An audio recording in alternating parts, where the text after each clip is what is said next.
Shalom and welcome back everybody to the second day of the teachings on the 37 practices of a Bodhisattva with Venerable Geshe Dorji Damdul.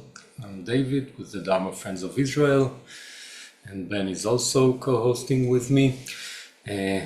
Before Geshe joins us in a couple of minutes, I would just like to shortly remind everybody to please keep your mic muted at all times unless you are being addressed by Geshe.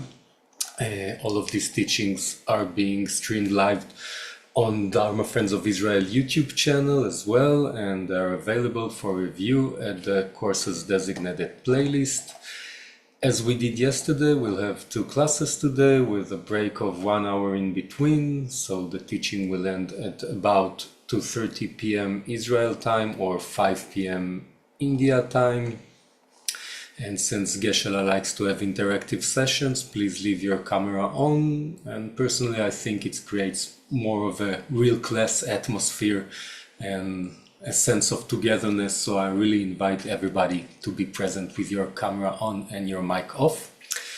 I'd like to mention again that Dharma Friends of Israel is a non-profit organization that runs all its activities by volunteers. All our activities are offered freely and supported by participants' donations only.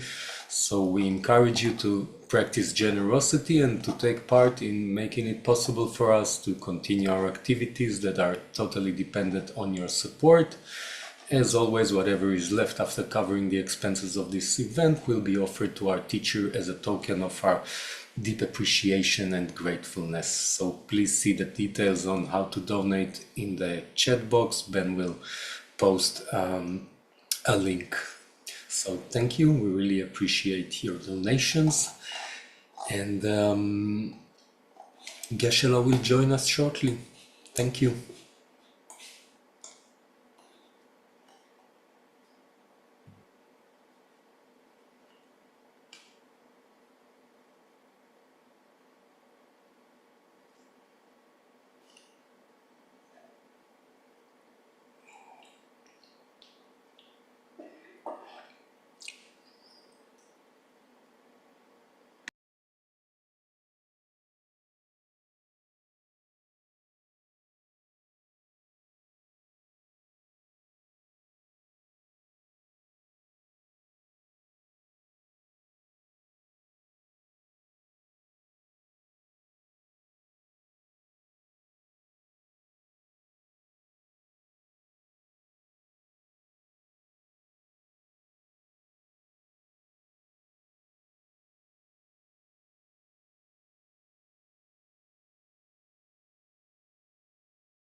Okay. Thank you, David La, and also thank you, Ben La, and the Shahala, and the Deorala, Gilala, and all the participants here. This is the third session, and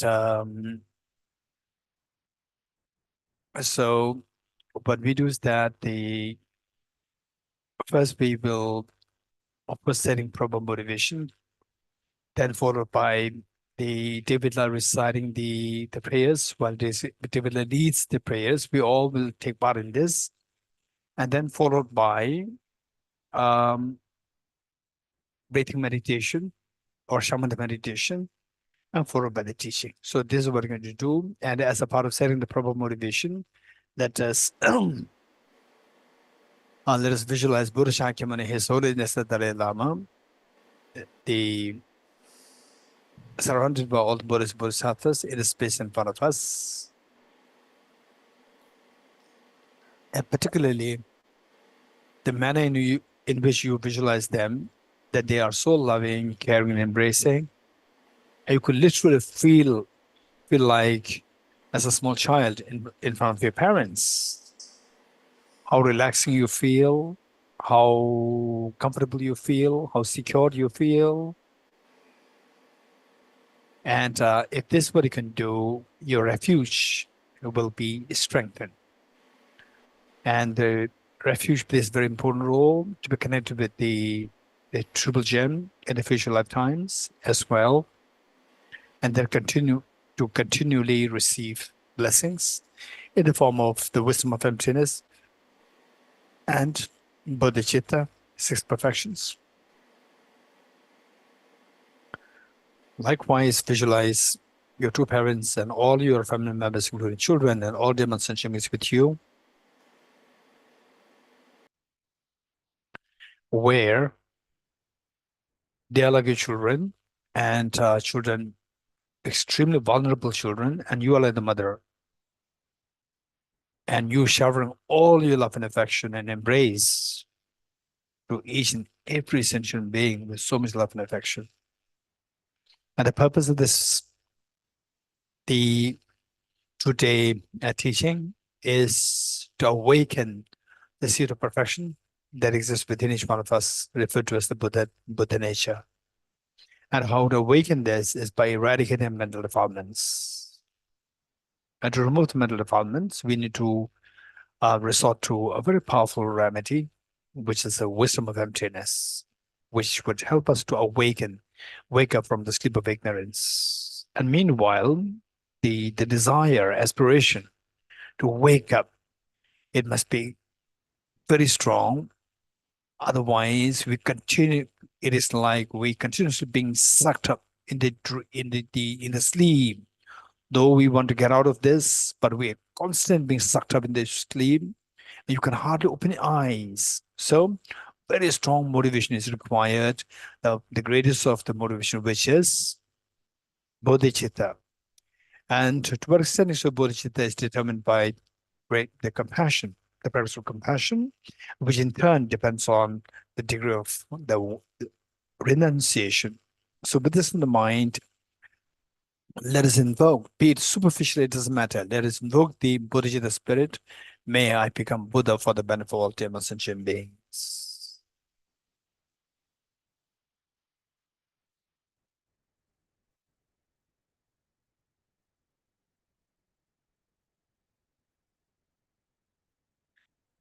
Okay, with this in mind, I request David to recite lead the prayer, and everybody will join us.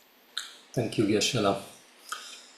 Enthused by great compassion, you taught the Immaculate Dharma To dispel all perverted views.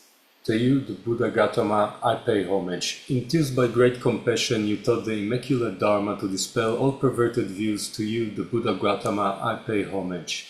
Enthused by great compassion, you taught the Immaculate Dharma to dispel all perverted views. To you, the Buddha Gautama, I pay homage. Taking refuge and generating bodhicitta, first in Tibetan and then in English. Sangye chodang tsoki chonam la jangchu bardu dagni kyapsu chi dagi jinso gipe sonam gi trolai pencher sangye dropare show. Sangye chodang tsoki chonam la jangchu bardu dagni kyapsu chi dagi jinso gipe sonam gi trolai pencher sangye dropare show. Sangye chodam tsoki chonam la jangchu bardu dagni kyapsu chi dagi jinso gipe sonam gi trolai pencher sangye dropare shu. I go for refuge until I am enlightened to the Buddha, the Dharma, and the Sangha. By my accumulations of the practice of giving and so forth, may I become a Buddha to benefit all sentient beings. I go for refuge until I am enlightened to the Buddha, the Dharma, and the Sangha. By my accumulations of the practice of giving and so forth, may I become a Buddha to benefit all sentient beings. I go for refuge until I am enlightened to the Buddha, the Dharma, and the Sangha. By my accumulations of the practice of giving and so forth, may I become a Buddha to benefit all sentient beings. Independent origination, there is no ceasing, no arising, no annihilation, no permanence, no coming, no going, no separateness, no sameness. I prostrate to the consummate Buddha, the supreme among all teachers, the one who taught this peace which is freed from elaborations. I prostrate to the mothers of heroes, the Bodhisattvas and the Buddhas, which through the knowledge of all lead heroes seeking pacification to complete peace, which through the knowledge of path causes those helping migrators to achieve the aims of the world, and through the possession of which helps subduers expound a variety of teachings. The one who has transformed into a reliable guide, motivated by altruism to benefit sentient beings, the teacher, Sugata, and protector, to you I make prostrations. The one who has eliminated the web of conceptualizations and is endowed with the divine bodies of the vast and the profound, who eternally shines forth the forever noble light rays, to you, the Buddha, I make prostrations. Inspired by wisdom and compassion, today in the Buddha's presence I generate the mind of full awakening for the benefit of all sentient beings. We'll recite the essence of dependent origination mantra with the voice of Geshe and students at Tibet House. Om ye dharma hetu prabhava hetum tesham tathagato yamatat tesham chayo nirodha evam vati mahashamanaye swaha.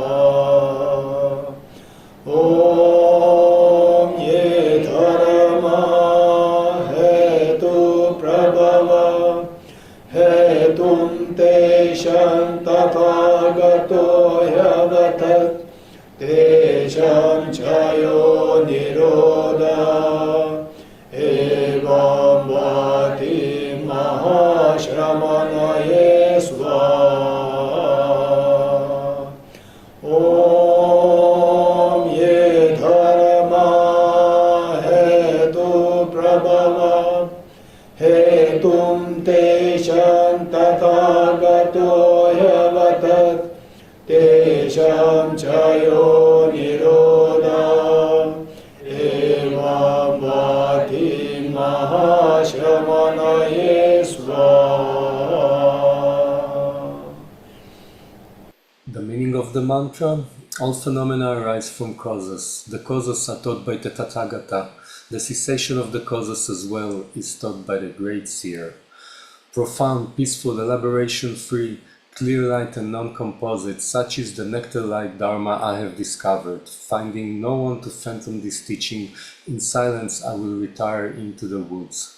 Beyond utterance, thought and expression is the perfection of wisdom, which is unborn, unceased, and has the nature of space. It is the object of apprehension of self-realized wisdom. To you, the mother of the Buddhas of the three times, I pay obeisance. The four seals of Buddha's teachings. All composite things are impermanent. All contaminated things are of the nature of suffering. All phenomena are of the nature of emptiness and selflessness. Transcending sorrow is peace. The Guru is the Buddha, the Guru is the Dharma, likewise the Guru is the Sangha. The Guru is the source of everything wholesome. I go for refuge in the Guru. By the sound of the vibrant drum of Dharma, you liberate all beings of miseries. I beseech you to kindly remain and give teachings until the end of the expanse of billions of eons. The Buddha does not wash the negativities of beings, nor does he remove their miseries by his hands. His spiritual realizations are not transferred to them. It is by teaching the truth of suchness that beings are liberated. With folded hands I beseech the Buddhas of all directions to shine the light of Dharma for all bewildered in misery's gloom. Instructions on parting from the four attachments. If you are attached to this life, you are not a spiritual practitioner. If you are attached to samsara, you have no renunciation. If you are attached to your own self-interest, you have no bodhicitta. If there is grasping, you do not have the view. And we'll also recite the Heart Sutra mantra 3 times.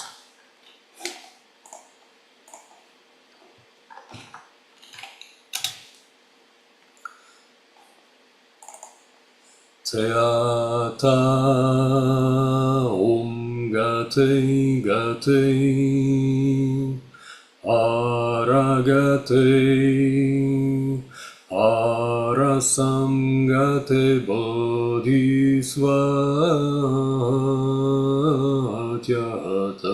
Om Gate Gate Aragate Arasamgate Bodhisvatyata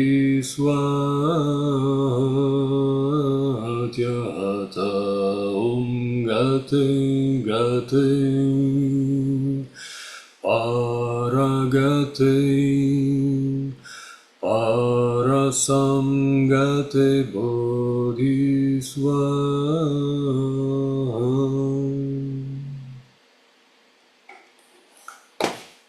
Thank you, everybody. David Love, would you mind showing the 3 verses for taking the aspirant Bodhisattva vow? Yes, sure. Yes. Thank you. Okay, we'll recite these 3 verses, followed by the 2 more verses. And this is a part of taking the aspirational Bodhisattva vow. And taking the aspirational Bodhisattva vow, it's not necessary that somebody should be a Buddhist. The commitment, there's no commitment at all.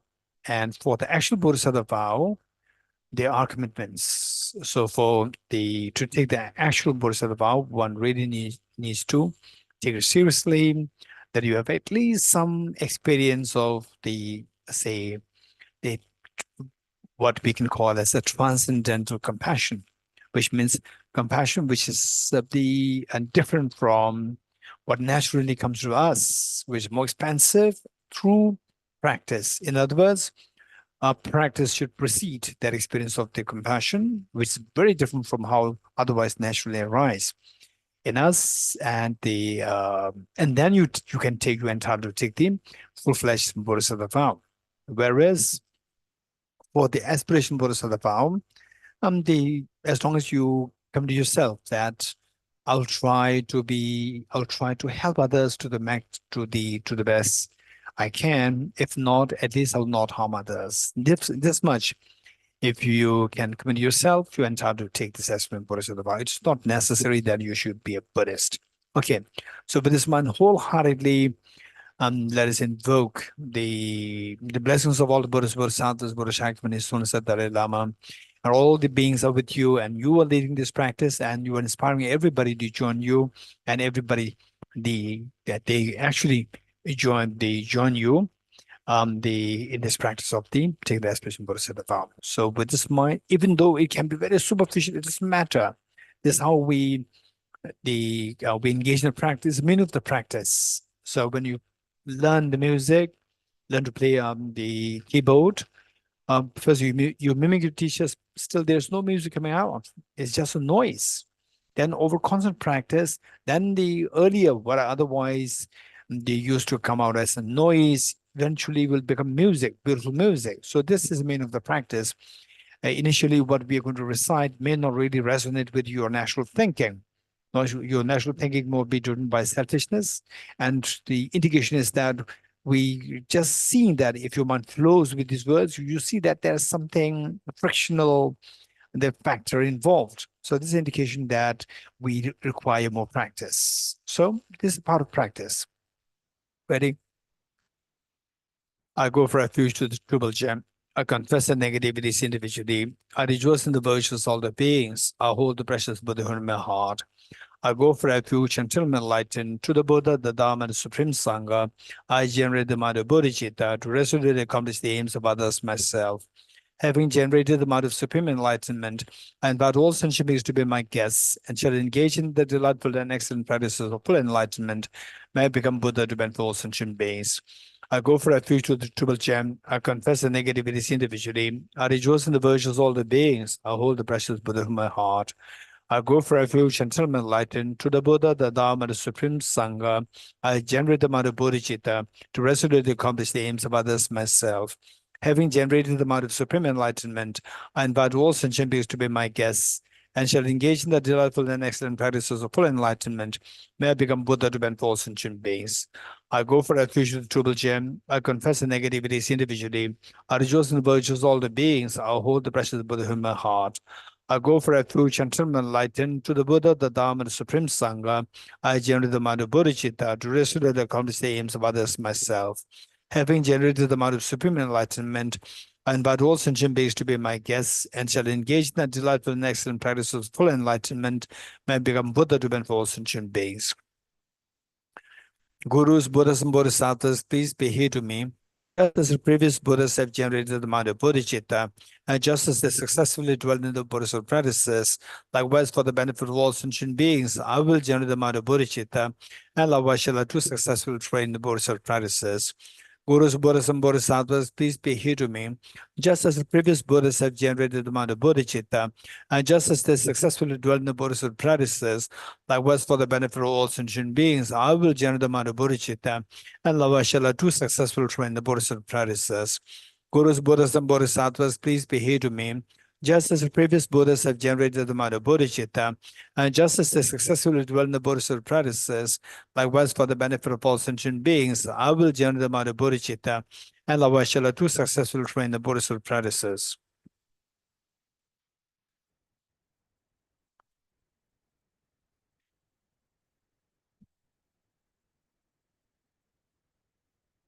Okay, David, last screen sharing.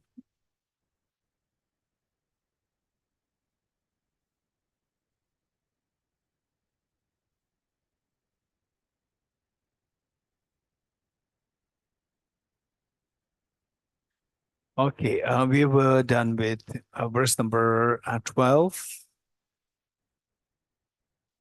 And yeah, I'm very glad to know that so yesterday we had the class, and I get feedback from some of my friends saying that this text and greatly helps what we read thus far, the first 12 verses. We see that they are really very beneficial. Yes, indeed. So a great inspiration. This text is so greatly the inspiration for me also, and for all of us. So which is so precious. And so we continue. And now verse number 13.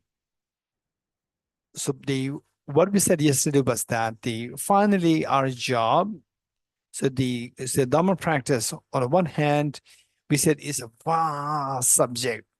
It's a vast subject at times. Particularly if we study some of the texts, you may feel so demoralized, so vast that how can I really get a grip of what the Dhamma practice is like? So vast, so profound. I can't even get to the surface level of Buddhism, and then I can't really get even a small portion. Forget about the vast array of the explanations given in the Dhamma. But don't take it to that extent of to make yourself demoralized. Just think of in the following. First, what do you want? Forget about the Dhamma practice, everything. Just what do you want? This is the main thing that you need to remember. That I want to get away from miseries and I want to have the maximum happiness. And some of you may be saying that, okay, he's always talking about, I want to get away from miseries. I want to have the maximum happiness. He never talks about compassion. But we should be very realistic. We start from there, and then as your practice becomes more evolved, then you say that the maximum benefit of yourself and maximum benefit of others, these two are synonymous. So, and the fact is that we have to be very realistic. We should be very realistic, and we should be very practical. And then because when we talk about compassion, start from the compassion. We're being very unrealistic in ways that I've encountered with many people that who talk about the compassion. Oh, for example, say that they see His Holiness the Dalai Lama, and then he's wow, His Holiness amazing, and then the Tibetans are following His Holiness. They're a very special person. They're so nice, so good. I said that don't go to such a rash conclusion. Tibetans are as ordinary as any other people. His Holiness, no doubt, is a very unique leader. In the world, you will not find one like him. In the world, you will not find such a leader like His Holiness, who only thinks of bringing harmony to the entire world. You won't find such a leader. So this is a reality. This is something so unique. And simply because His Holiness is so unique doesn't mean that all Tibetans must be so special. So that there's no, I've seen this Tibetan, that Tibetan very special. Then I said that, okay, don't go to rash conclusion. And later on, don't come to complain. Then later on, they said, no, this person so nasty, this Tibetan so nasty, that person so nasty. I said, this is Tibetan. Now you've understood what a Tibetan is. You've understood that the Tibetans are not a special person. It's just the same as anybody else. Nothing special. Only if somebody practices bodhicitta, only if somebody practices wisdom of emptiness, then you can become a special person. Simply being born as a Tibetan doesn't mean that person will practice bodhicitta, wisdom of emptiness. His Holiness is very special because His Holiness has reached the summit of the practice of bodhicitta and wisdom of emptiness. So that makes him very special. Not because that a Tibetan, they are very special. No, this is too naive. So therefore, the point is that what we seek, I seek fearlessness and infinite happiness. Then the infinite happiness, when you go deeper, the reality is that we are born with this majority, except for some of the enlightened beings like His Holiness the Dalai Lama or the author of this text, the Bodhisattva Thome Sampo. So they have already practiced these from the past many lifetimes. But majority of us, we are born with the selfishness there. And then with this, still, it's not that the true nature of mind is so impure. No, the true nature of mind of everyone is so pure, but that needs to be awakened. We need to work on this to awaken it, to make it clean. So with this, we see that the two goals, and to attain the two goals, make it very simple. Say the fear is driven by the ignorance, self-grasping ignorance. Get rid of self-grasping ignorance and your fears will stop. Your tears will stop. Your pains will stop. So how to get rid of the self-grasping ignorance? By the wisdom. By the wisdom. Wisdom to help us to wake up from the sleep of ignorance. So this is one part. Then we seek the maximum happiness or maximum ease. That maximum ease is nothing but a manifestation of your mind expanding. For example, like you're imprisoned in a small cell. Then you feel so suffocated 24 hours for months and years. You're in the same small cell all the time. You feel so suffocated. The moment that it is time for you to, the time that you're free, you go out, you feel the expansiveness. This is the meaning of freedom. We don't have that experience of that freedom.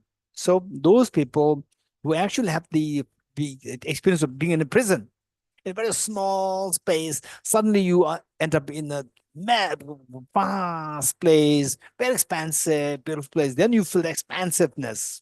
So for that, what makes your mind is not the place, is your mind is expanding.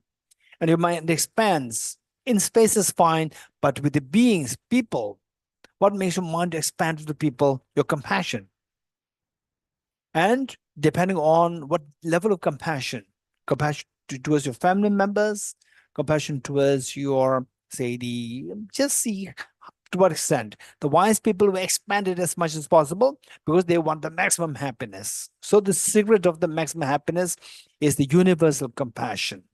So my job, what is dharma for me, is what helps me to activate my cognitive awakening of seeing things as the empty of true existence, and the effective awakening of embracing, letting my mind to expand infinitely with compassion with all the beings. So that is my dharma, as simple as that. As simple as that.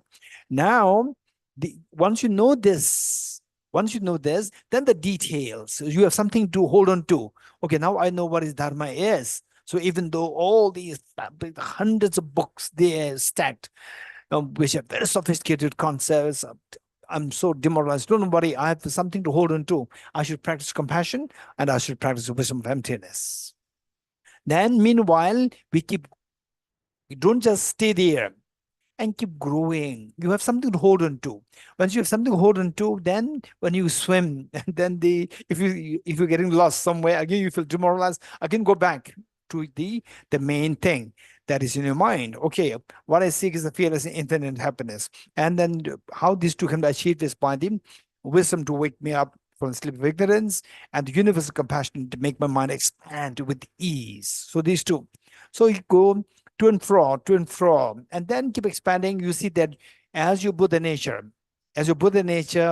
is being unveiled more and more, then you don't fear the vastness and the depth of the Dharma. The vastness of the depth of the Dharma will make you even happier because you see the nuances. The more you unfold the nuances, the more the joy that you get, the more the sense of fulfillment comes to us. Okay, with this in mind, we are reading verse number 13. And yes, what we said is that finally two things: compassion, the wisest form of compassion is bodhicitta, and the wisdom, the most profound wisdom of emptiness. These two things, how to cultivate them? Okay, for this we need to work on two things. One, to eradicate the discordant factors, to remove the discordant factors and encourage or generate or create the conducive factors. This is our work. Two things. For example, compassion. Practice the two methods of bodhicitta. Meanwhile, remove the discordant factors like what? What hampers the practice of compassion? Anger. Anger pushes others away from you. And compassion embraces others closer towards you. So while practicing compassion, we need to work on removing the discordant factors like anger, ego, anger. So here, the Bodhisattva, the Geshe Sambo, he identifies the factors which can potentially give rise to the discordant factors like ego, anger, and so forth. And even this ego, anger, at the core lies the selfishness, self-centered attitude. So in short, we all should be feeling extremely grateful that we met with His Holiness the Dalai Lama. All his teachings that had emphasis on, say, we need to work to get rid of the self-grasping ignorance and self-centered attitude. And we need to self-grasping ignorance, eradicate this by wisdom of emptiness, eradicate selfishness by the other cherished mind, bodhicitta. So it becomes so simple. And of course, so at least we have something to hold on to, that this is the core of my the life, the purpose of my life. Then what we do, we go deeper into this to identify what are the discordant factors and what are the conducive factors. So this is how we need to work on. Verse number 13. If someone cuts off your head, even when you have done, if not done, the slightest wrong, yes, it does happen. Oftentimes, it does happen. Say all of us, we have our stories to share. Everyone in the world, you meet with the politicians, you meet with the business CEOs, you meet with the celebrities, movie stars, or you meet with the Nobel laureates. Particularly higher somebody climbs in the staircase of the life, the more the challenges they have been through. Say, with ordinary, what we call as commoners. With the commoners, may think that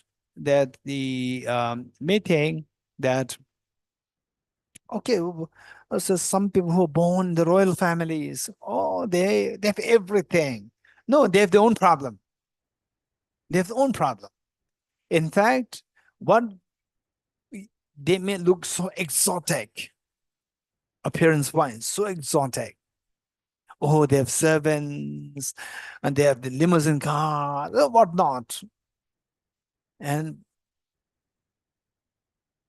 But if you actually meet with them, the first few minutes is nice. And meet with them, say the few minutes, half an hour, 1 hour, then we start to hear all the pains of the others. Everybody has this problem.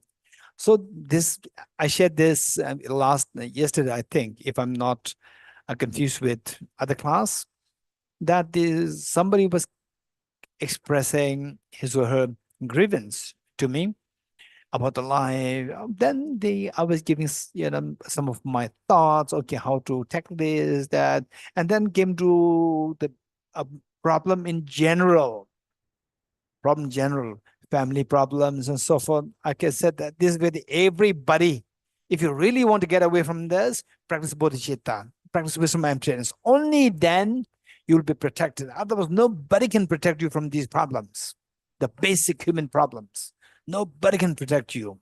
Where if you're not somebody, there's somebody to crush you. Always there. So what is that somebody? And you think that you excel in something. No, there's somebody who excels even more. So that somebody is somebody who practices bodhicitta and wisdom of emptiness. Nobody can crush you. That is when you crush all the problems. Problems are no way problems for you then at that point. Till that point, everybody, you are the biggest of the politicians, you are the biggest of the CEOs, you are the biggest of the celebrities, whoever you are. And these problems will continually crush you. This is the reality. So with this in mind, so what is taught here is that the problems that you are bound to face within your life, everyone is going through this problem. If someone cuts off your head, even when you have not done the slightest wrong, through the power of compassion. So usually there is what is known as what is that? Tooth for tooth, eye for eye. And this is extremely unacceptable statement. This is so unwise statement. This statement can destroy the whole world. Tooth for tooth, eye for eye. Say two groups or two people, two neighbors. Say neighbor A is weaker. Neighbor B takes over say bully the neighbor B. Then the neighbor B becomes stronger. Neighbor A becomes weaker. B then just retaliates. So keep on harming each other. Keep on. So when will this stop? This is a problem of this problem of the philosophy of the tooth for tooth and eye for eye. This is the problem. Instead, say, and of course, this is another point is that Charles Darwin, what is his take on this? For Charles Darwin, the basic emotions, the purpose for the species is to survive. To survive the species. That is the purpose of your species. No enlightenment, nothing. This is not your nothing. For Charles Darwin, these concepts are non-existent.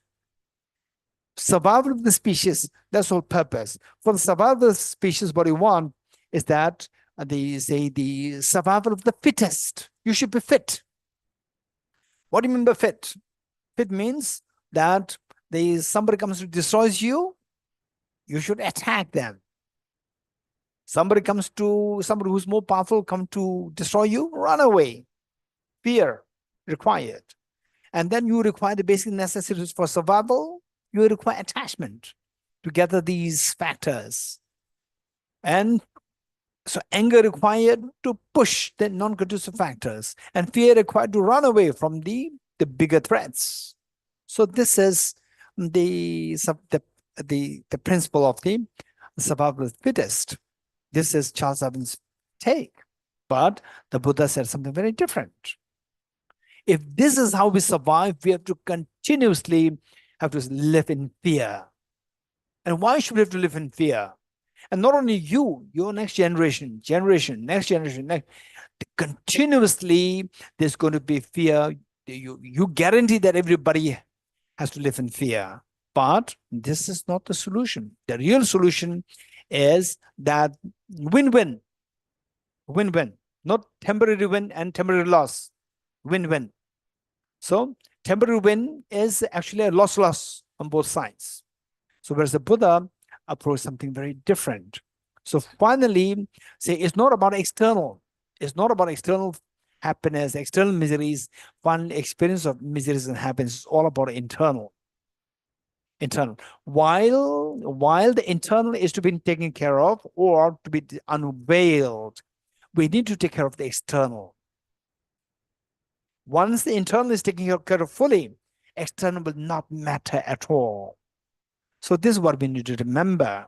So with this in mind, is that if someone cuts off your head, even when you have not done the slightest wrong, through the power of compassion, to take the misdeeds upon yourself is the practice of Bodhisattva. And then, of course, many people will disagree with this, that why should we surrender to somebody who's being so nasty and who's being so ruthless against us? Okay, so for this, what I would say is that finally, yes, of course, you have many questions, and I'll be very happy to entertain some questions towards the end of this the class. So the point is that with respect to the method of generating bodhicitta on the basis of equalizing and exchanging oneself with others to generate bodhicitta, there, how to exchange this as a bodhisattva and bodhisattva, Geshe Thomas already mentioned in the early yesterday's class that how to exchange the self and others. So how to cherish others instead of cherishing yourself, and how to be oblivious to oneself instead of being oblivious to others. How? And many people may say that, no, this is what you have to do. You have to embrace others. You have to be oblivious to yourself. This is not the Buddha's approach. Buddha's approach is engage in these practices with wisdom. Not by force, by wisdom. So yesterday we discussed about these 5 mental factors: contact, attention, discrimination, feeling, and intention.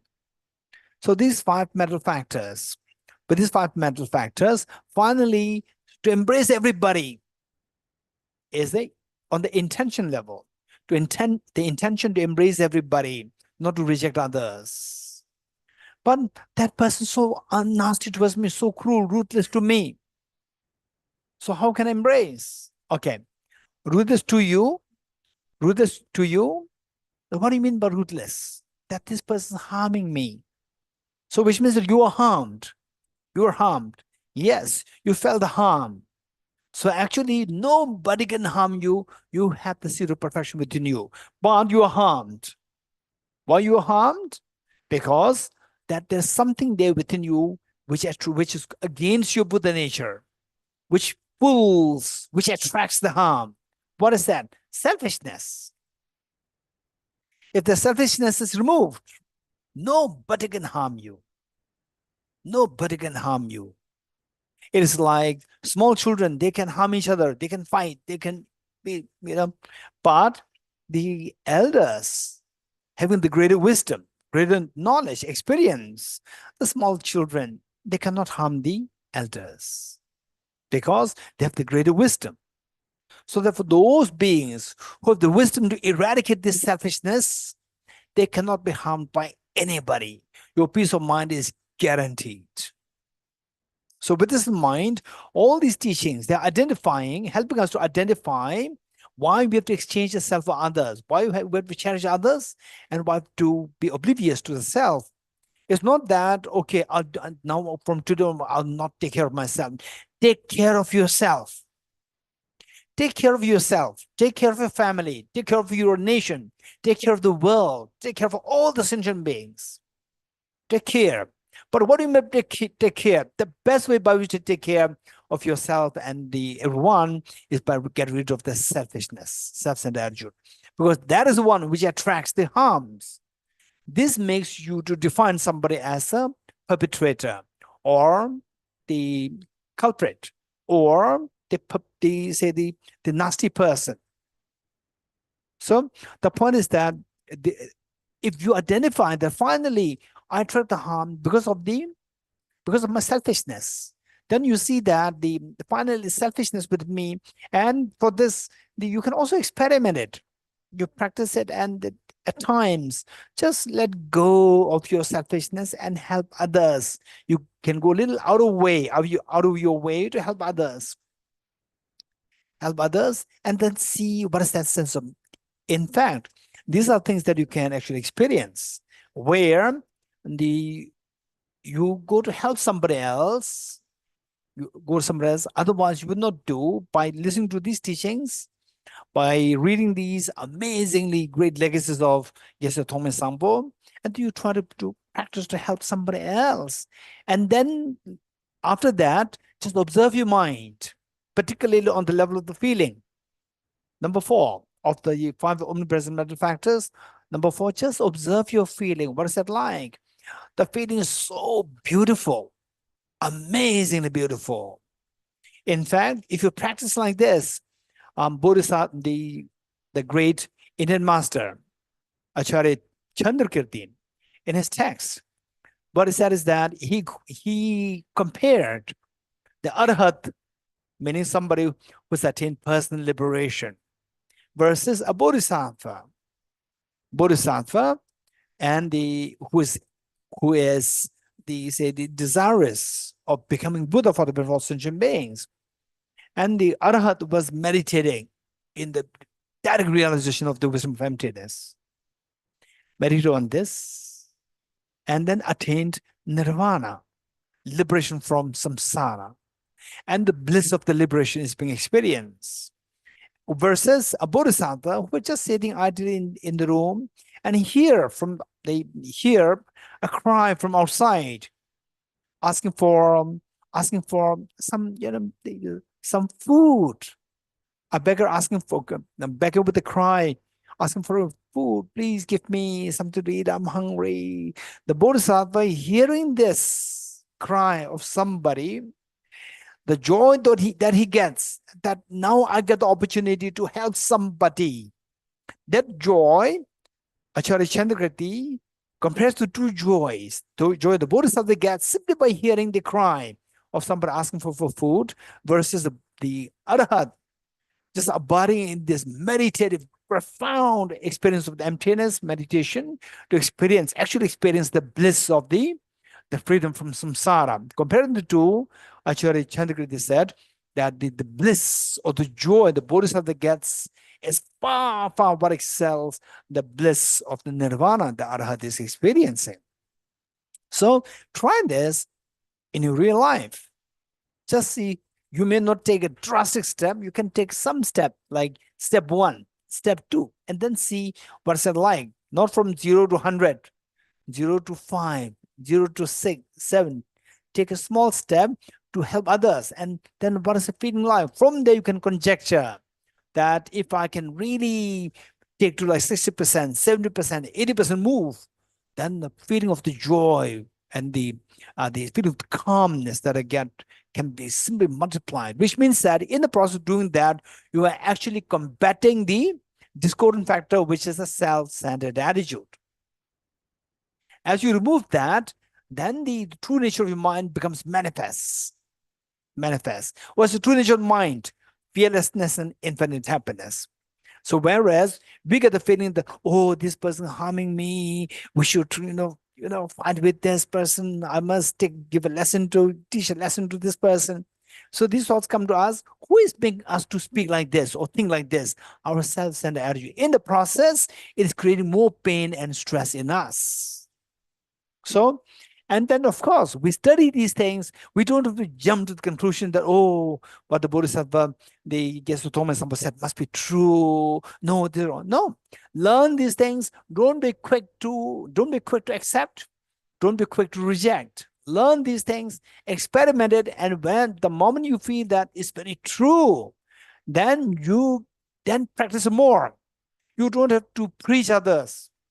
Practice more.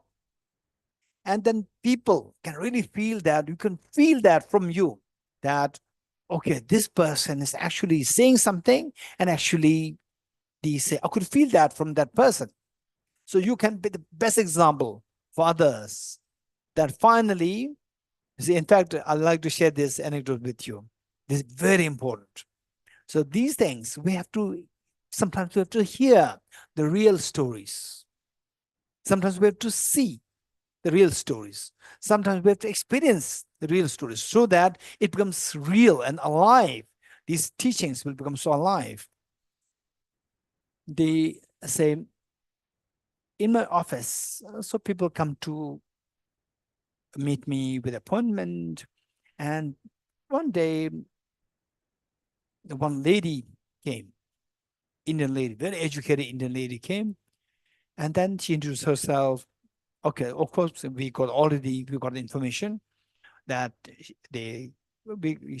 she is a principal of a college or a school, a principal of this education institute. Usually, whoever comes, and I would know that they say the connection, what brought the person to Tibet House. And this lady, I was not getting any clue how this lady came to know about Tibet House. And finally, I became desperate. I asked, but by the way, before we go further, tell me, how did you come to know about Tibet House? It's a very interesting response. We have to listen to this. So, seeing is believing. I was so fascinated to hear this. Very inspiring. How did she come to know about Tibet House? Very interesting. So what she said is that she is highly respected person herself, very respected person, as a principal of a college or a school. I think it's a college, principal of college, and very educated, well respected by everyone there in the college. But she said that I'm deep inside, I'm extremely unhappy person. There's always a vacuum in my mind. Yet, every day I could see one lady passing by her colony meaning her residence passing by.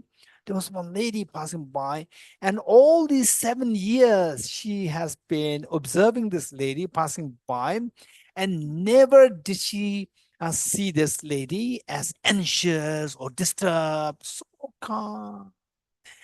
She was always lost in admiration. Wow, that's amazing. How come that this lady is able to contain or able to maintain this composure, the calmness, tranquility, all these 7 years? So one day, and then I'm supposed to be an educated person. I'm supposed to be somebody who's been respected by others. Look up on me as a role model. But deep inside me, I know that I'm not a happy person. There's a vacuum in me. And today I must go to meet this lady and ask her the secret of her calmness.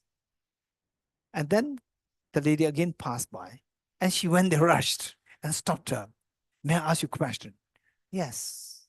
All these 7 years I've been observing you from distance, and you would never displayed a sense of anger, agitation, stress. You're always calm, peaceful, tranquil. Tell me, what's the secret of the calmness and the composure? And the lady said that, no, I'm nothing special. I go to Tibet house, right? So then she said, what is Tibet house? Then she started going to Google search, and she ended up in Tibet house. Okay, what I'm saying is that, so whatever Tibet house is, this is a different story. But somebody demonstrated that quality which one has learned and applied it, and you feel the benefit, and then people see you as a role model without speaking. That is very important. So with this in mind, okay, David, last screen sharing. Okay, so finally the point is that finally that what we seek is fearlessness. Why fearlessness is not happening within us? Because of self-grasping ignorance. What I seek infinite happiness. Why that is not happening? I have the potential to experience infinite happiness, but what I'm not experiencing, because something is blocking me from experiencing it. What blocks me? Self-centered attitude.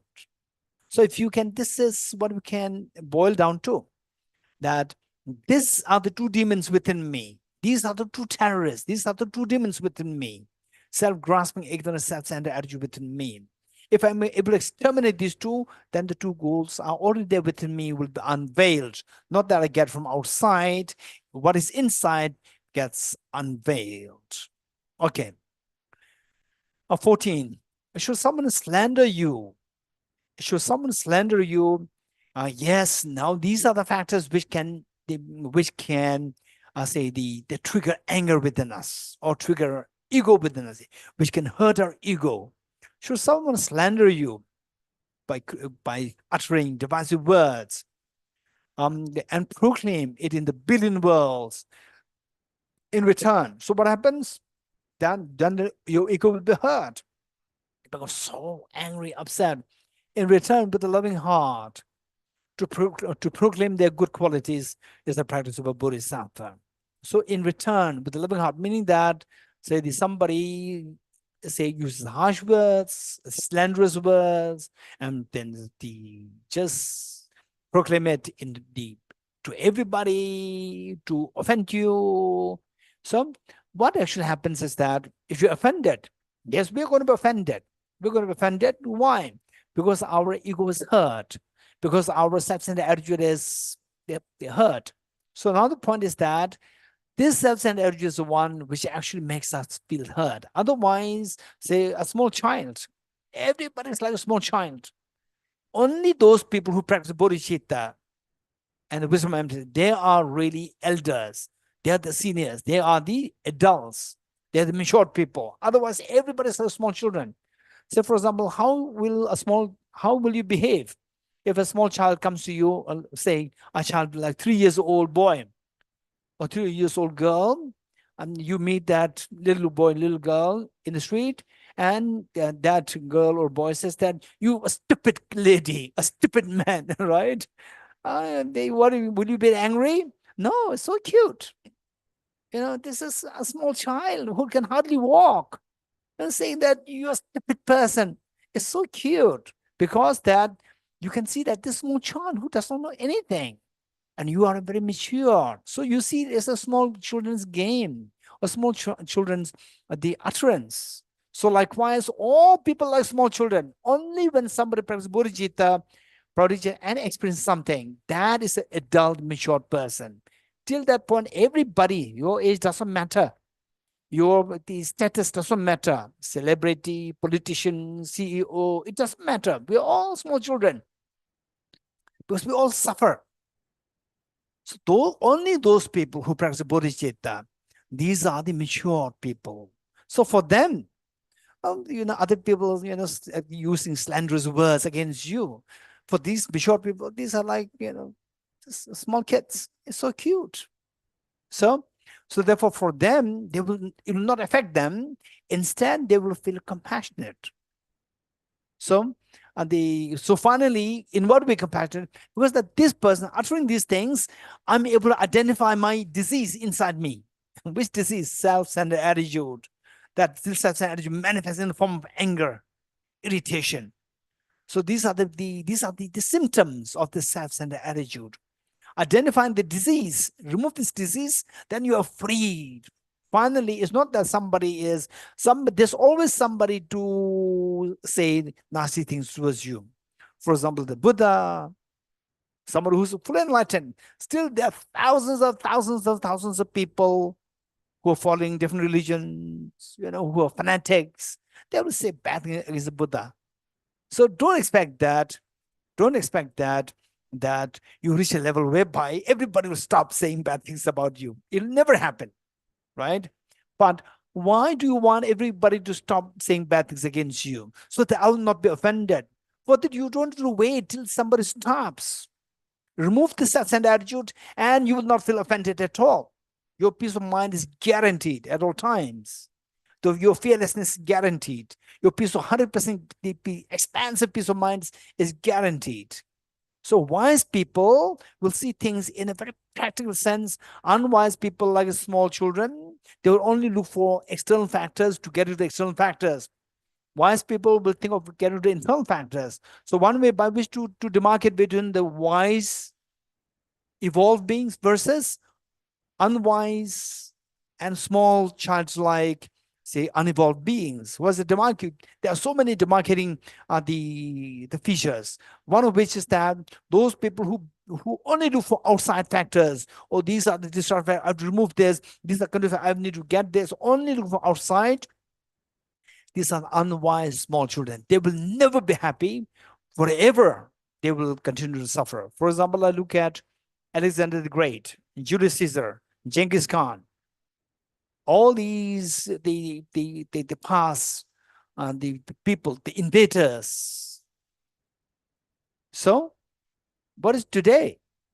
They must have, some of them must have extremely good hearts. That's amazing. Otherwise, those who do not really have good hearts, just invasion.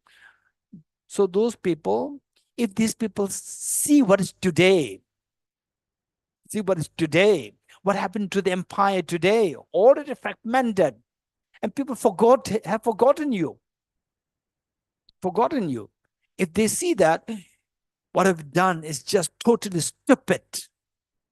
Now, I thought that what I've done should be a legacy left for the eons and eons. Forget about eons.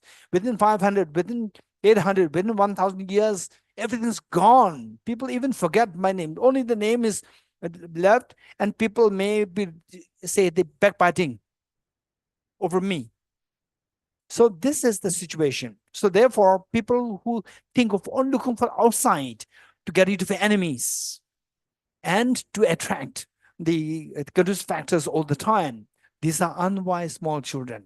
Those people, while taking care of external, more importantly, to take care of inside, these are the wise people.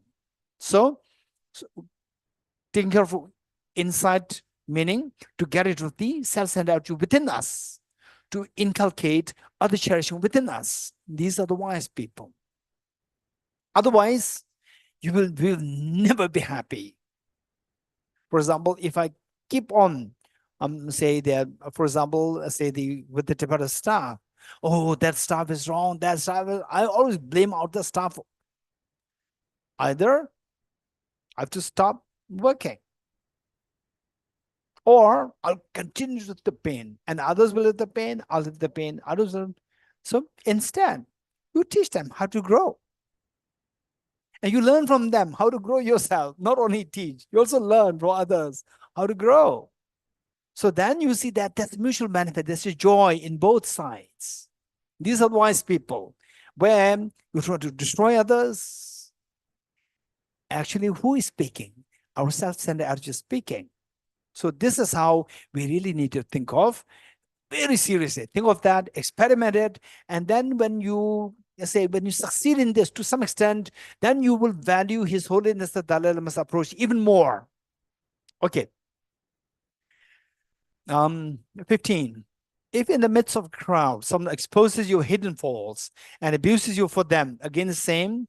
So these are the things which can actually trigger agitation, anger with the ordinary beings. But for the evolved beings, these are the ways and means to identify ourselves and the attitude within us. So therefore, these are incredibly precious the factors to help us identify our disease inside.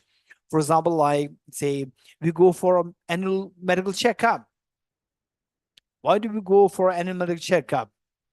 Why do you go for medical? Is it because you have some problem? No. But why do we go there? And then we pay money to the doctor. Why? So that I may have some problems. I don't know. But the doctors would be the best person. They can help me. And for the doctor doing this job to identify if you have any problem, you are paying money. So in fact, these people, like 15, if in the midst of crowds, someone, of course, somebody who dislikes you, exposes your hidden faults and abuses you for them. So that person is the one who is like a doctor identifying your self-centered attitude. Only when you have a self-centered attitude, then you react. If you don't have a self-centered attitude, it's just a small child's game. It's a small child's, the provocation is nothing. It's not a provocation. It's fun to see that happening. But when you provoke, which means self-centered attitude, which makes you, self-centered makes us puppet to react. So you become like a puppet. Puppet means a child. You're not mature. You cannot take decision on your own. You are in the mercy of the self-centered attitude. You act on the basis of self-centered attitude. So this is how this person who is exposing your hidden faults and abusing you for them. So this person is like a doctor helping us to identify the self-centered attitude, which is actually making a slave of the self-centered attitude. So when you remove that, you are freed from being a slave of the self-centered attitude. So self-centered attitude cannot attract any miseries anymore.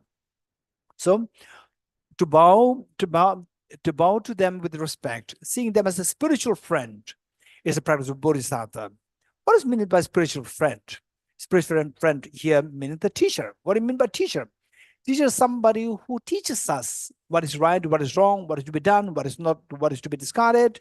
And then this person is actually teaching us the best of the thing. What is the best thing?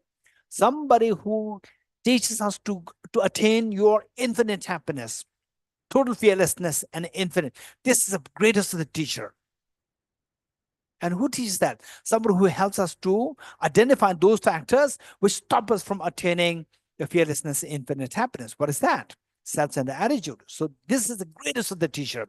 So seeing them as a spiritual friend or spiritual teacher is the practice of a Bodhisattva. 16. If someone whom you cherish as dearly as your own child takes you for an enemy, okay, now some people would say that I'm sure that many of us does the same thing, that particularly amongst your family members who you have been extremely close, you have been so nice all these many years, suddenly this person becomes your enemy. Yes, it does happen, right? Okay, how many agree with me? It does happen. Okay, here, offline, right? Okay, online. Yes, it does happen. Say when your family, say when you're small kids, what if you say, oh, my uncle, my aunt, right? And your uncle and your dad, brothers, your uncle and your mom, brother, sister, right? And your aunt and your mom, sisters. Oh, they're so nasty, right? So, why? Because your uncle and your dad, your aunt and your mom, or they have the fight over the properties, family properties. So with this, then you and your brother, you and your sister, you up together. Oh, that uncle, that aunt. And then gradually you become uncle, aunt. You two start fighting, right? Okay. So this is where you are one so close, you are like one person. And a situation arises that you become the deadliest of the enemies yourself. And then you become aunts and the uncles, right? Fighting over the property. So there, same. So what we would say, what oftentimes people say is that, okay,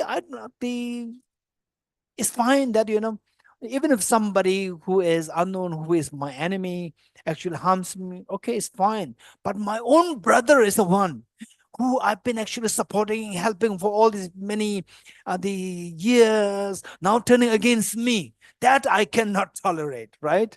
Okay, so this is such a situation, 16, which reads, if someone whom you cherish as dearly as your own child takes you for an enemy, then like a mother who loves a sick child, to love that person even more is a practice of a bodhisattva. Okay, so here, finally, now from the point of view of your real disease, what's the real disease? Our self-centered attitude. And who is able to identify the subtle self-centered attitude? Your regular enemy, or somebody who you love so much, you have done so much, and finally turn against you. Which of the two can identify your self-centered attitude more? Yes, the person who is very close to you otherwise, and now turning against you. So that person is even a more powerful, a more skilled teacher to help you identify your self-centered attitude in the subtlest form. So then we seeing this, finally, what really destroys my peace of mind is my self-centered attitude. If we're able to identify that, anybody who contributes to helps by contributing you to identify this becomes extremely valuable for you. So then, like a mother who loves her sick child, to love that person even more is a practice of bodhisattva. And why the metaphor of that person as a sick child is given is, well, yes, somebody who's been so kind to you and now turning against you, of course, is a sick, mentally sick, right? A sane person will not behave like this. Only an insane person will do that, which is mentally unsound. So therefore, knowing that you'll get so much of benefit, greatest of the benefit, more than somebody giving you $100,000, is someone who helps you to attain fearlessness in infinite happiness. And what is $100,000, $10 million? What is this for? For your well-being. And greatest well-being is uncovering your Buddha nature. And who helps you uncover that Buddha nature? Somebody who helps us identify what obscures this Buddha nature. That is the deadliest of the enemies, the so-called enemies. They're not enemies. They are the best of the teachers. Then, like the mother who loves a sick child, to love that person even more is the practice of Bodhisattva. Okay, one time, I was in my personal retreat, and then my host, a husband and wife, they have this space, meaning that they huge property, and they say the local boys, girls, they come in their space, they come and then they shout. They were so happy in their place, they shout, and two of them become upset. So meanwhile, every day they were getting the teachings. We were doing some teachings on bodhicitta. And then during a break time, they would then make complaints. Okay, these local people, they come and then they shout. I said that, wow, are you sure they're shouting? Yes, they're shouting, they're disturbing. I said, are you sure? They said, yes. I said, this is amazing. This is amazing. So you are practicing bodhicitta. Bodhicitta means that you are worried about all the sentient beings. Now you don't have to go to these people. Hey, are you okay? Are you okay? I'm worried about you. Because they are telling you that I'm very happy. They're shouting, I'm very happy. I'm physically very healthy. If they're not healthy, they cannot shout. The fact that they're shouting means that they're healthy. You should be very happy. Oh, I'm glad that I don't really have to, go after you to inquire your health. Right? You're well. At least one sentient being is well, happy. Just feel the joy rather than feel irritated. Right? You are practicing bodhicitta. May I become Buddha for the benefit of all sentient beings. So which means that you should be worrying about every sentient being. So one sentient being is telling you that don't worry about me. I'm okay. I'm very happy. I have the energy to shout. So my hosts, they were so happy to hear that. That's very true. So what do we practice bodhicitta? And then these people, they're shouting, that should make us happy. Because that they're happy. They're happy. That they have the energy. They're not sick. If they're sick, they don't have the energy to shout. So like this, somebody say, for example, say when the say in other words, somebody creating these problems on us. So try to just reverse the situation cognitively, use your intelligence cognitively to see the other side. We can provoke the pleasant feeling rather than unpleasant feeling. This pleasant feeling will make you intention to embrace the beings. So this is a practice of bodhicitta. This is so powerful. Okay. 17. Even when someone who is your equal. Okay, now, where lies the problem? When do problems arise within us? It's when you interact with the people. Interacting with the people, and the people like what? Say it's not that always people are creating problem on you. It's also your problem. If you don't have this self-centered attitude, you have no problem at all. You have no problem at all. For example, look at the Buddha Shakyamuni. So a mad elephant was deliberately sent against the Buddha. And even the mad elephant surrendered to the Buddha. Because when the self-centered attitude is gone, other cherishing manifests. Even the mad elephant can feel your compassion. The mad elephant surrendered to the Buddha. So therefore, we also have a problem. Don't always think that others. We also have a problem. The fact that we feel hurt means that we have a problem. So with this in mind, so particularly interacting with the people, that's the problem. People like what? People who are inferior to you, people who are equal to you, people who are superior to you.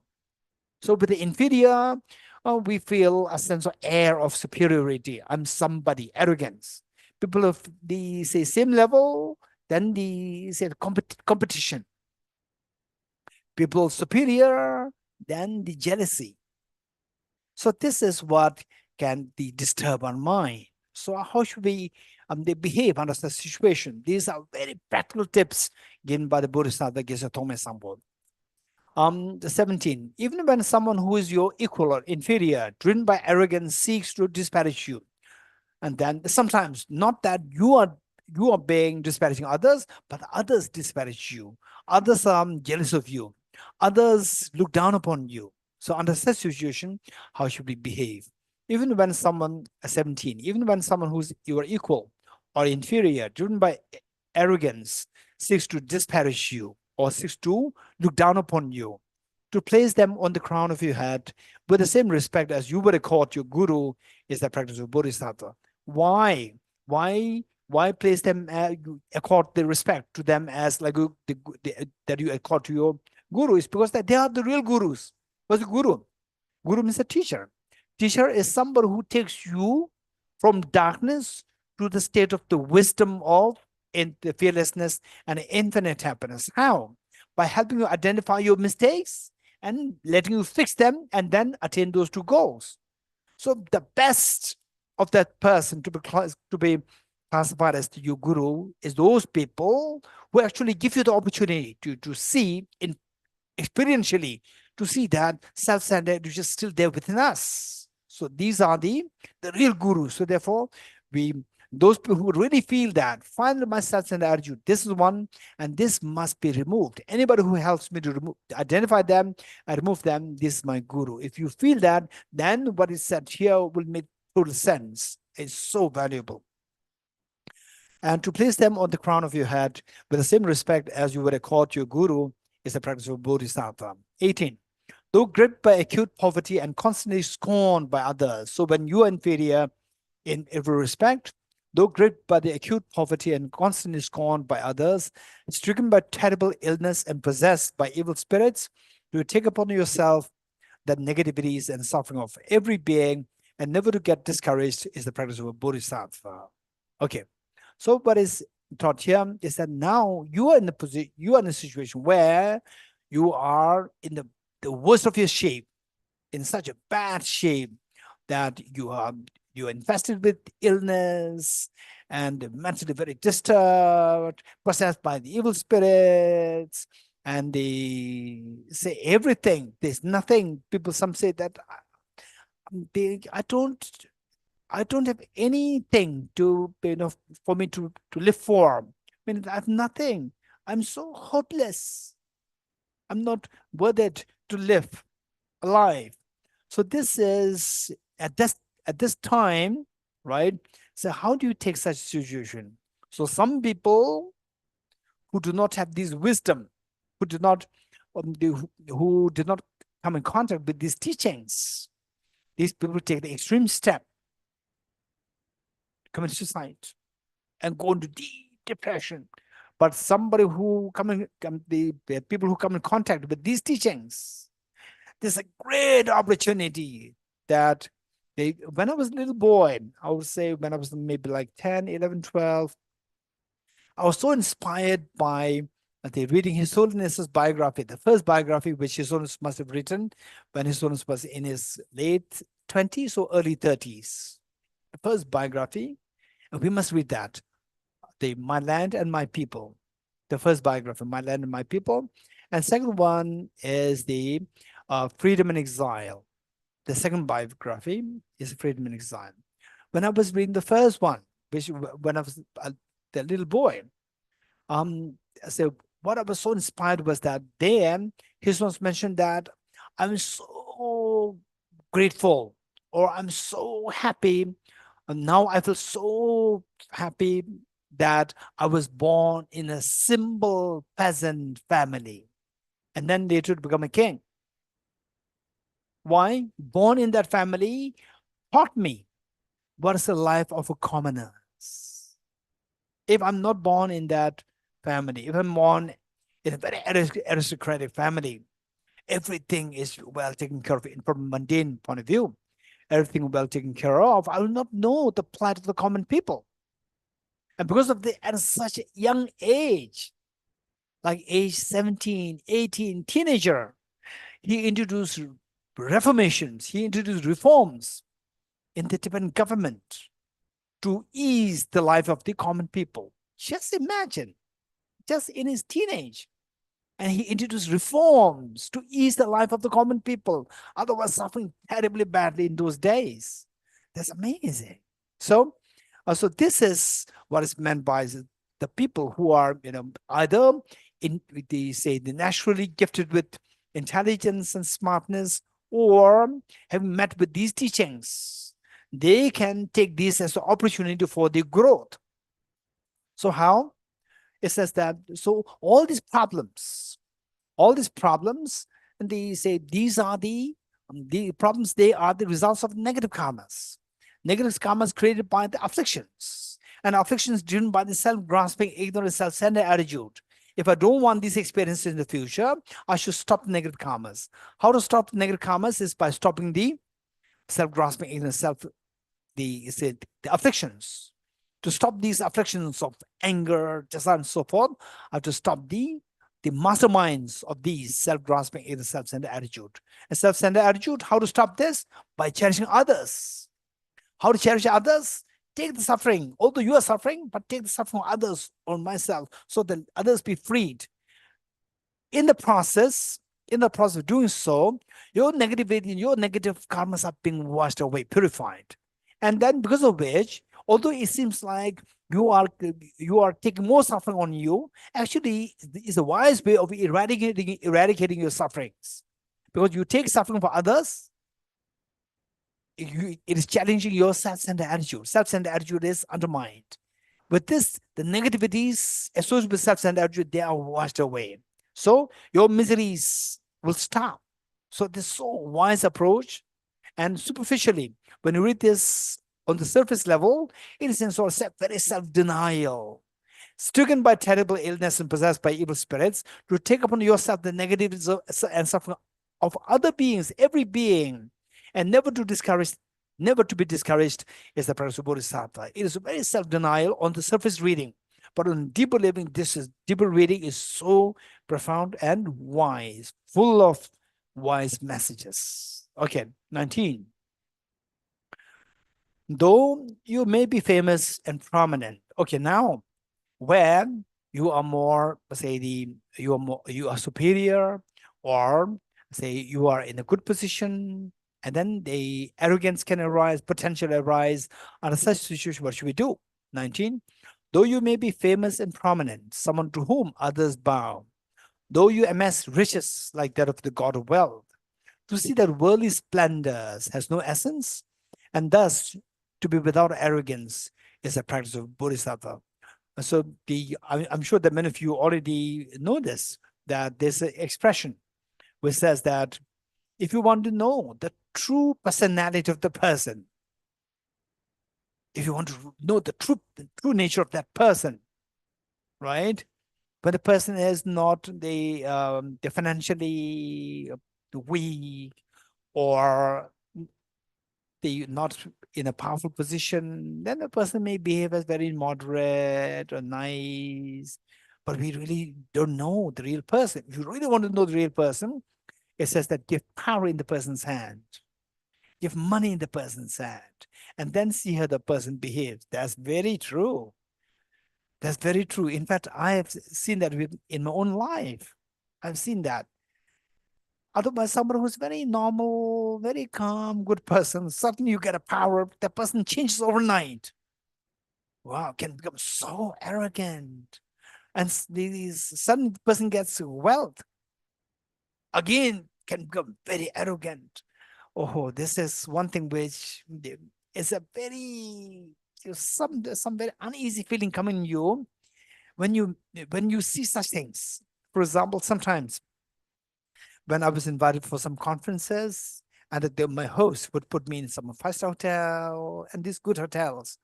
So when go for the lunch or breakfast, the people, they generally, not all, generally speaking, ordinary people means ordinary. Ordinary means that they behave, including myself. I may behave like this myself if I'm in such a situation.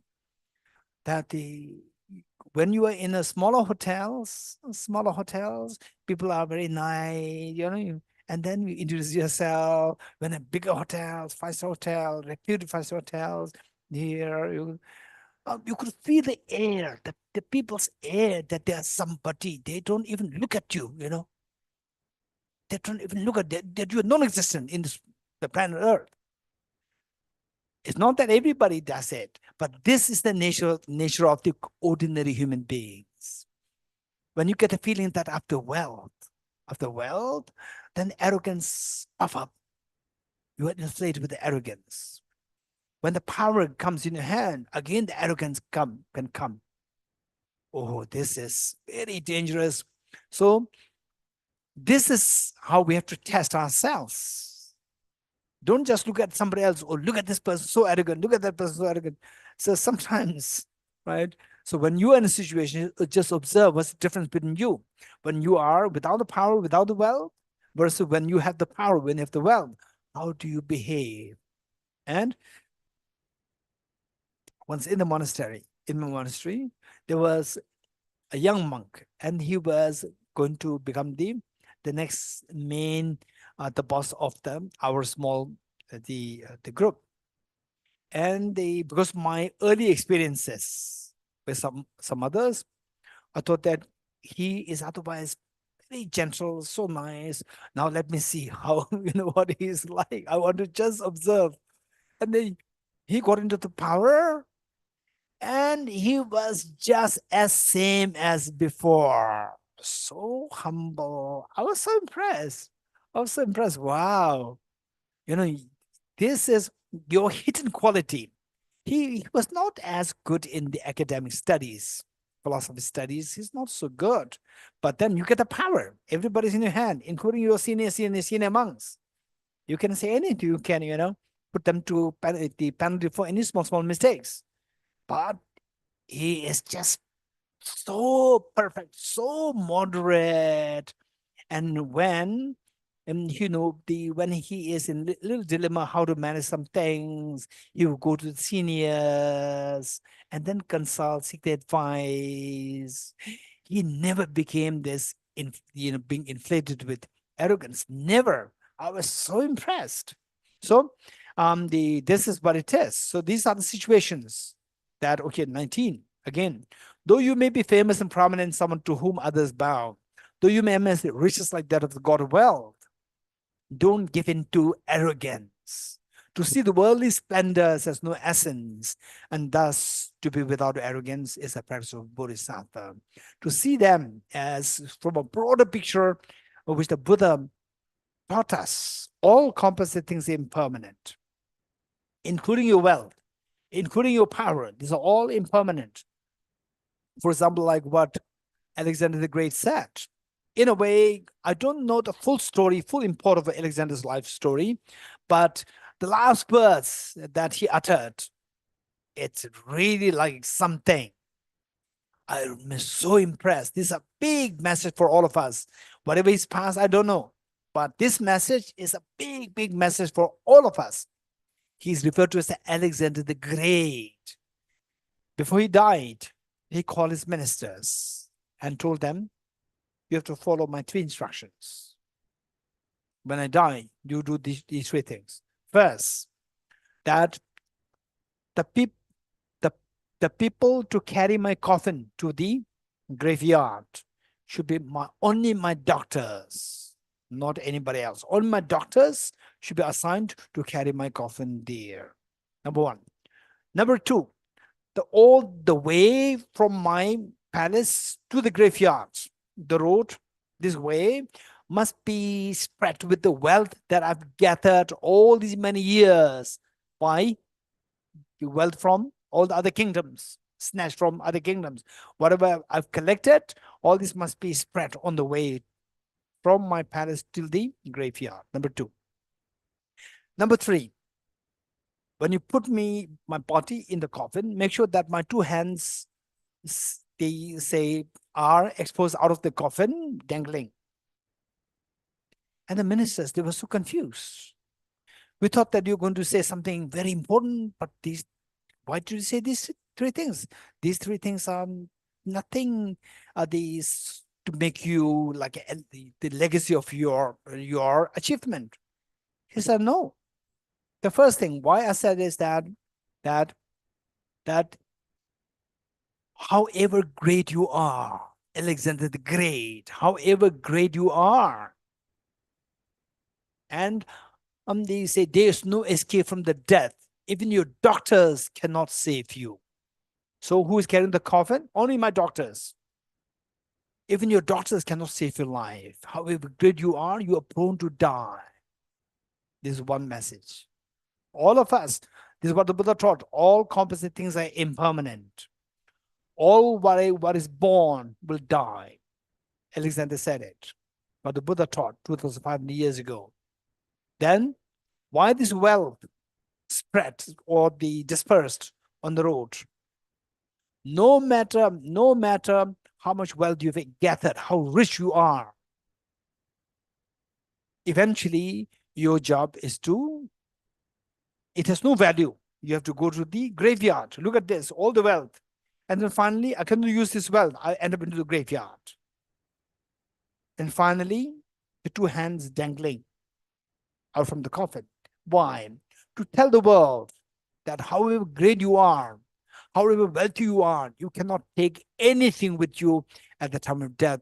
Look at Alexander the Great. His hands dangling out of the coffin, empty hands. You have to leave empty-handed. These are incredibly great message for us. Remember these, the Buddha's teachings. All composite things are impermanent. All contaminated things are suffering nature. Where your mind is contaminated by self-grasping, ignorant, self-centered attitude, it will only take us to miseries. All contaminated things are suffering nature. So where we are in the grip of the contaminations, afflictions, karmas, contaminant karmas, driven by self-grasping, ignorant, self-centered attitude, however powerful, wealthy, celebrity, whoever you are, you're prone to miseries, you're prone to suffer. So this is a reality. So think of the impermanence. Think of the misery nature of these things. So this is the message given by the Buddha and now explained by Bodhisattva Geshe Thomas Sampo. 19 again. Though you may be famous and prominent, someone to whom others bow, though you amass the riches like that of the god of wealth, to see the worldly splendor has no essence, and thus to be without arrogance is the practice of a Bodhisattva. 20. If you have not pacified the enemy of your own anger, okay, now look, your real enemy is not outside, it's the enemy of the anger and the ego inside us, and which are triggered by the self-grasping ignorance and self-centered attitude. If you have not pacified the enemy of your anger, combating your opponents will only make them multiply. Therefore, with the army of loving kindness and compassion, to tame your own mind is the practice for Bodhisattva. 21. Sensual pleasures. Okay. Now the okay.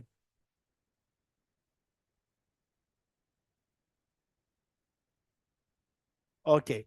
Now identifying the discordant factors. Discordant factors for our journey towards fearlessness and infinite happiness. What the discordant factors which can hamper us in this journey. So primarily we talk about the contaminant karmas, afflictions, so forth. We see that it is, let's say that, okay, this is my house, this is my area one, and then this is my body, this is my, actually related to my outside things and my inside things, my body, my mind, my qualities. So say mine, and then finally, why this my body, my, why? Because attachment to the self, attachment to the external possessions, attachment to the internal possessions, and finally attachment to the self. So we need to see the attachment on various levels. And it is, usually we tend to identify the attachment to the external possessions. So these are the problems, for example, money, power, and so forth. So these, corrupt the person. Corruption can happen on various levels. One, and then related to next is related to the attachment to the components of the self, your body, your mind, your mental qualities, your bodily qualities, and so forth, attachment to them. And then why this? For example, external things, money, why? So that with the money, I will have, when I go through sickness, then I can go to a good hospital with the money. When I'm hungry, I can have good food with the money. I can have a good car. So, and these for what? So that with these, then my body, my mind will be, I'll live longer, happy. Why should you live long? Because I love myself. So attachment is on various levels. The external attachment, external things, attachment, internal components of the self, and finally attachment to self. Attachment to self makes us move to the next attachment level, attachment to the components of the self, which means mind related to the self. Then mind to the external world, external things. So it's the attachment on various levels. So finally, it is attachment to self. So attachment to self can be eradicated only by seeing the emptiness of the self, not otherwise. Not otherwise. For example, say, if I'm so attached to Coca-Cola, to the Coke, then when the doctor says that, hey, be careful, if you touch the Coke again, then your diabetes will kill you. I'm scared. Then I'll stay away I'll be detached from the Coca-Cola. Fine. So it does not require emptiness meditation. Then next with the external things, by seeing the demerits, we can be detached. But attachment to your qualities or the attributes which you require, like your the sense powers, your body, your mind, and so forth. So these, you cannot see the demerit and cut them off. And then finally, attachment to self. You cannot get rid of the self. You cannot cut the self. Only by seeing that this attachment to self is the blend of two things. Grasping at the self-grasping ignorance, blended with the imprints of self-centered attitude. These two things combined together, then manifest in the form of the attachment to self. So for this, we have to either get rid of self-grasping ignorance, or we have to get rid of the self-centered attitude. And self-centered attitude, we can get rid of completely when you reach the Buddha, when you attain Buddhahood. But self-grasping ignorance, we can get rid of on various levels way before attaining Buddhahood. So the easiest thing to do to get rid of attachment to self is by seeing the emptiness of the self.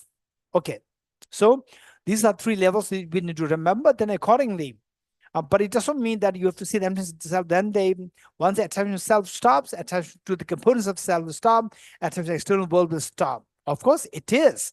But the reality is that until we stop the gross attachments, then the subtler ones we cannot even see the subtler ones.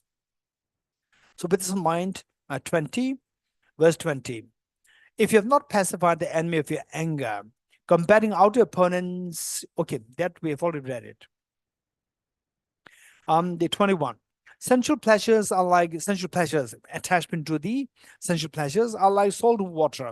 The more you partake of them, the more your craving will increase. Therefore, when something arouses attachment, to abandon it immediately is a practice of a Bodhisattva. Okay, so the attachment I mentioned about the 3 levels. Then the 22. Okay, now 22 is the panacea to cut off all our afflictions, attachment, aversion, so forth. The panacea. Okay, this I'll discuss in the next class. So we come back in 1 hour from now. Yes, David La? Yes, Geshe, 1 o'clock Israel time or 2:30 India time? 3:30 India time, 3:30. Thank you. Okay, so we will recite the Heart Mantra 3 times. Okay, there's one gentleman there who likes to ask question. Somebody raise a hand. Oh, okay. All right, then I'll just thank you. Okay. Beata Om Gati Gati Paragati Parasamgate Bodhisvatyata Om Gati Gati Paragati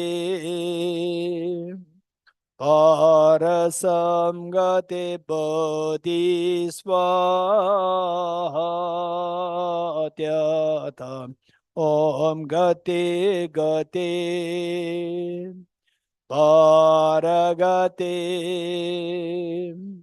Parasamgate Bodhisvaha. Okay, 3 processions together.